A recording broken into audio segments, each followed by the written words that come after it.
Hi and welcome to day 4 of week 7 of Bulgarian Training. Consistency is key.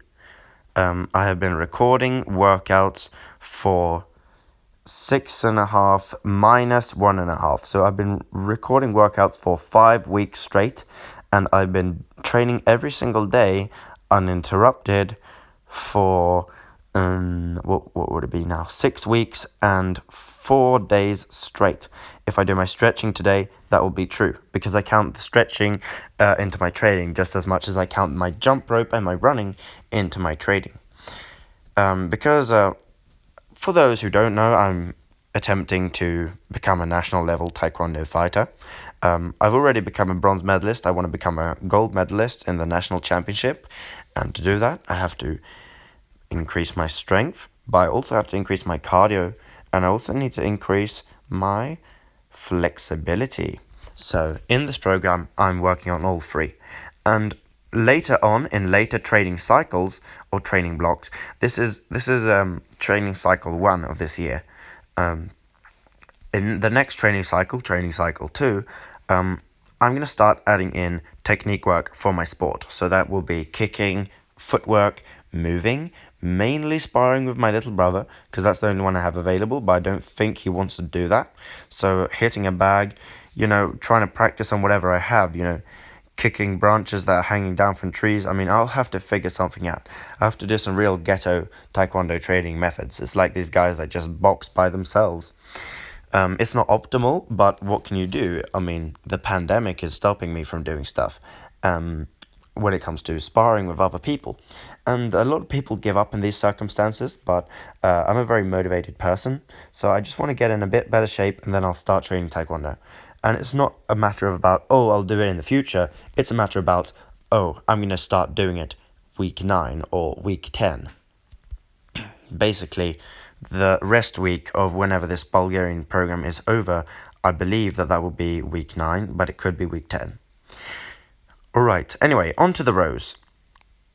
By the way, the power clean was really ugly today, if you didn't notice. I'm basically just rambling and I didn't watch the actual video.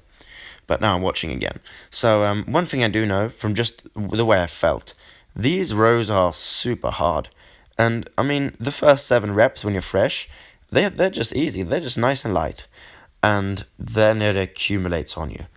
And the amount of reps I'm doing in a week right now is pretty insane compared to what I used to do.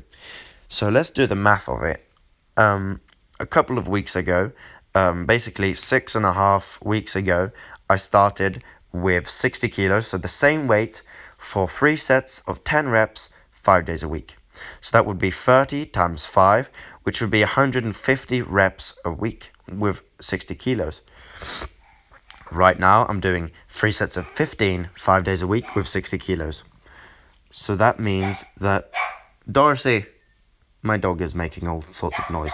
So that would mean 45 reps times 5, which would be half of 450, and I'm not so good at math. So it would be 225 reps as opposed to 150 reps per week with the same weight, and there are just a couple of weeks difference, and that is not taking into account the chin-ups, the one set of chin-ups that I do. So when we start calculating this, when we start digging deep, and when we start figuring things out, we'll actually see that the volume of this program, at least for certain body parts, is increasing dramatically. Another thing that people don't think about is work, which really, volume is work. So work equals force times distance. So distance is technically how many reps you do, right? You move that for a longer distance in total. It's like half a meter times more reps. But here's another thing. I'm actually standing on a mat. And so I'm doing a deficit row. What does that mean? Well, that means that I'm not only moving the weight a longer distance, so that means I'm doing more work.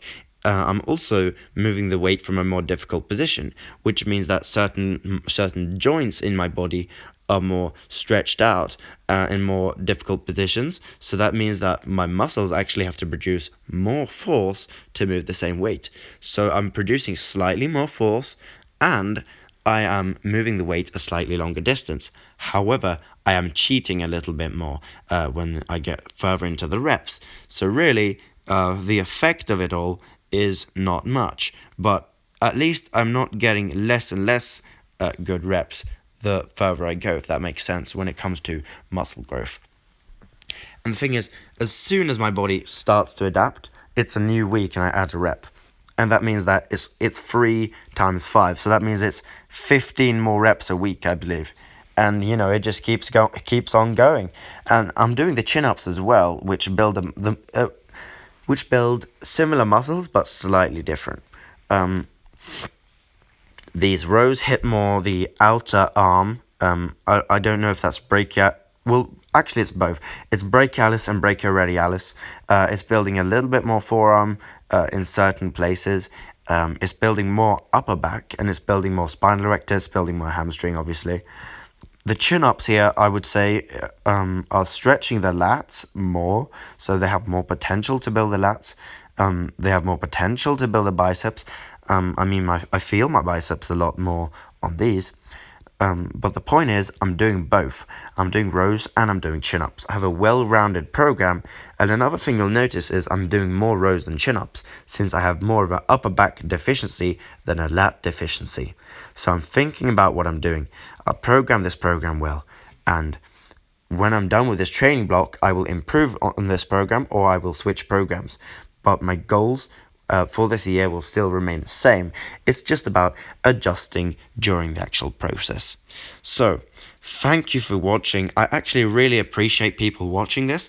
I'm not one of those YouTubers who asks for likes and subscribes, but I genuinely like it when people watch and are interested. So thank you for watching the whole video, and have a great day. Goodbye.